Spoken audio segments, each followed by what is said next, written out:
Gini dong, saya juga gini kan, saya ada masalah di lambung juga nih. Asam lambung saya naik. Terus ada bilang kadang-kadang anxiety bisa datang juga dari asam lambung ya. Nah saya tuh agak bingung nih, saya anxiety gara-gara asam lambung saya lagi naik, atau asam lambung saya naik gara-gara saya anxiety. Bisa dua-duanya. Jadi bisa, kalau ketika asam lambung itu kan sebenarnya selalu ada. Jadi seperti kayak air ini gitu ya, isinya tuh anggaplah sepertiganya itu asam lambung kita. Jadi selalu ada asam lambung itu di dalam tubuh kita. Tapi kemudian kalau misalnya ada stres, maka otak itu kemudian akan memerintahkan untuk segera melakukan aktivitas yang berkaitan dengan bagaimana tubuh menghadapi stres. Salah satunya adalah biasanya nih, pertama dia bilang nih, stop dulu nih, stop aktivitas yang nggak perlu. Kita perlu tingkatkan denyut jantung kita, karena kita mau bersiap-siap melakukan sesuatu nih, tekan jantung ini. Kemudian perut kita stop, jangan bergerak, makanya kembung, rasanya kembung. Nah, karena asam lambungnya ada dan dia kembung, peristaltiknya menurun, mungkin masih ada makanan, maka asam lambungnya berasa naik gitu. Tambah lagi kalau misalnya produksi asam lambung meningkat karena si tubuh itu merasa, gue harus makan dong kalau mau menghadapi stres. So, ayo makan. Makan itu dia keluar dulu pelan-pelan asam lambung. Tiba-tiba stresnya itu juga harusnya ditambah dengan makanan. Itulah mengapa banyak orang yang kalau stres baunya makan dulu. Biasanya sih nantilah ujungnya, tapi setidaknya dia mau makan dulu karena dia butuh energi. Tubuh dia butuh energi karena akan menghadapi situasi tertentu. Nah, bayangkan kalau kita setiap hari begitu merasa kayaknya apa ya, gak enak rasanya aging. Makanya ada teman-teman kita yang bilang, gue berasa kayaknya badan gue enak terus setiap hari bangun tidur tuh tegang, gak tahu kenapa kok sakit ya badan kayaknya, tapi gak jelas dari apa, kayaknya tidur cukup. Iya dong, wah gue sekarang konsul kayaknya. Itu dirasakan, itu betul ya. Orang selalu ada, makanya kenapa saya di bidang psikosomatik sebenarnya, karena saya melihat orang itu tidak mengenali kondisi stres itu sebagai keluhan yang sifatnya psikologis, apalagi stigma. Tadi kan jadi bilang, ya kenapa nggak selesai dengan berpikir positif aja? Nggak bisa dong, karena kita lagi dalam keadaan stres begini nih, kondisi kita, terus kita disarankan untuk berpikir dengan otak yang lagi nggak benar itu gitu.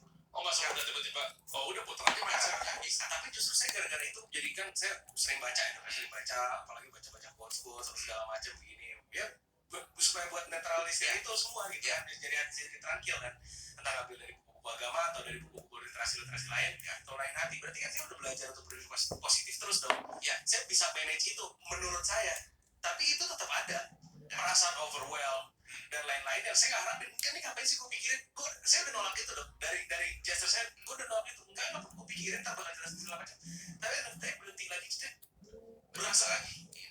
Karena sebenarnya berpikir positif itu seolah-olah kayak kita itu kamuflase velcro gitu.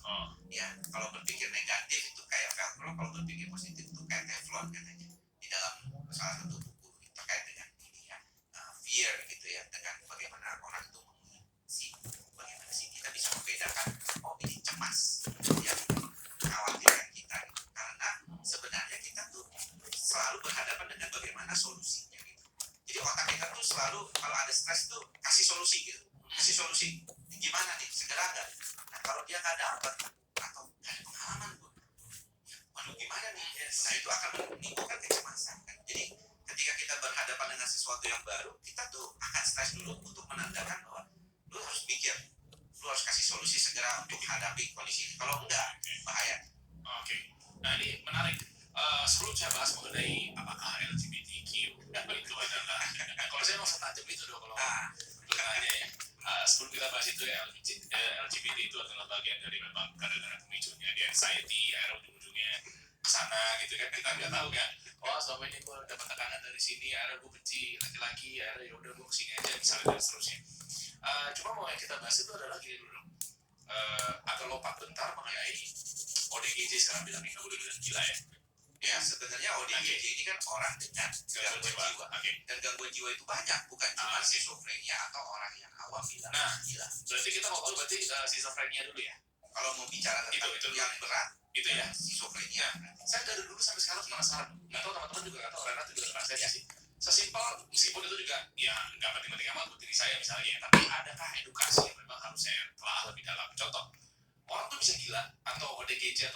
schizophrenia ya istilahnya. Itu pada saat puncak apa sih dok? Contoh, apakah memang stresnya tinggi banget akhirnya uratnya tes putus gitu? Ya. gue dari dulu tuh suka random banget bro. Random kayak ngeliat pinggir jalan. Beneran deh, bukan maksudnya kita mau menghujat mereka. Kita suka kayak berpikir gitu, apakah nanti bisa kena ke saya? Ya kan edukasi jadi di situ kan, saya pengen dapat ilmu itu gitu. Kenapa gitu? Putus kah? Nah, sampai atau memang nggak perlu stres? Misalnya jangan-jangan level-level yang lagi cooling down tiba-tiba tas putus juga gitu. Karena dia kayak kok jadi gini ya gitu. Ya, terus pertanyaan berikutnya yang dia rasakan apa? Mereka sadar nggak sih ketika dia misalnya maaf telanjang di pinggir jalan? Itu dari mana sih dok sebenarnya? Jadi kalau bicara statistik nih, sebenarnya pasien yang mengalami gejala sampai schizophrenia itu hanya 1% dari populasi dunia. Oke, kecil. Kecil, kan berarti kecil. Lebih besar gangguan depresi dan cemas yang mencapai 15-25%. Paling tinggi tuh dok. Ya kebanyakan memang demikian.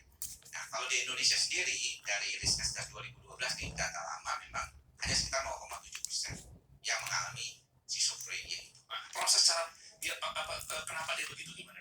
Sebenarnya sampai sekarang kita nggak tahu. Jadi kalau ditanya kenapa, apa sebab orang itu bisa mengalami lompatan dopamin yang berlebihan yang menyebabkan terjadinya gejala-gejala Sampai halusinasi, sampai ada delusi. waham delusi itu nggak ada yang tahu. Tapi biasanya kita harus hati-hati di usia-usia muda. Biasanya laki-laki itu biasa start di usia 14 sampai 20 tahun. Kalau perempuan lebih tua, yaitu sekitar 20 sampai 30 tahun. Jadi kalau anak-anak muda laki-laki itu kalau misalnya bisa aja nih pemicunya tuh bisa sederhana. Orang kan bilang dibully nih sama ininya gitu ya, sama seniornya. Kalau dibully itu menjadi penyebab, saya bisa kena juga.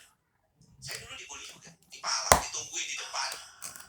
Ya kan bisa aja seperti itu. Kedua, kalau misalnya berkata ini pasti ada faktor stresor nih, ya yang berat, yang sangat luar biasa buat dia kali. Enggak juga, karena ada beberapa kondisi ringan saja. Mulai langsung itu maksud saya. Jadi tiba-tiba situasinya itu dominan. Mengapa demikian? Karena memang istilahnya tuh udah bawaannya dia, speknya dia itu secara genetik ada.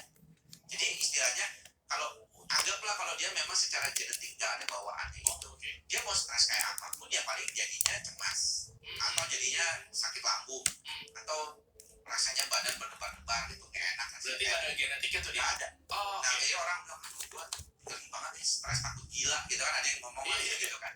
Kalau memang dia nggak ada istilahnya nggak ada gennya untuk jadi seperti itu, berarti dari struktur dari otaknya itu dong. Ya. Tapi kenapa dia bisa berubahnya itu di tengah-tengah, bukan dari awal? Memang biasanya itu baru perkembangan awalnya itu, makanya secara statistik dibilang usia-usia rentan 14-15 tahun. Makanya seringkali kalau kebetulan saya sendiri kan tinggal di daerah Banten dari lahir kecil di Tangerang. Kita sering melihat kan banyak pasien-pasien gangguan kejiwaan. Bahkan dulu juga pernah ada tuh katanya dibiarkan di daerah ujung Tangerang gitu ya, dilepas begitu aja. Sebenarnya kita sudah tahu bahwa banyak di antaranya itu tidak mendapatkan pertolongan yang tepat di awal, sehingga harusnya dari awal dia sudah diobatin.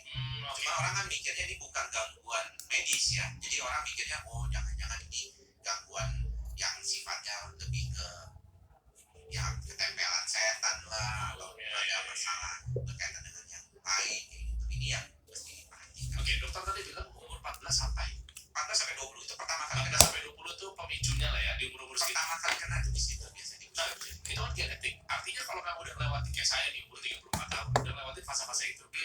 Dan itu bisa dikategorikan indikator terkuat bahwa saya nggak ada gangguan atau DGJ karena udah lewatin fase itu dan saya udah umur segini, berarti ya paling banter ya stresnya paling tinggi, berarti ya saya tadi Renat bilang yang kayak lambung apa segala macam, berarti udah fix nggak akan Secara statistik sih lebih dari 80% sih tidak, berarti ada 20% kemungkinan juga deh. Ya. Oh iya. Karena ada yang nama istilahnya late onset schizophrenia. Jadi late onset schizophrenia itu biasanya itu terjadi pada usia-usia misalnya 50-60 tahun. Itu bisa aja tuh yang kita lihat sebagai suatu keadaan yang tiba-tiba abruptly ada satu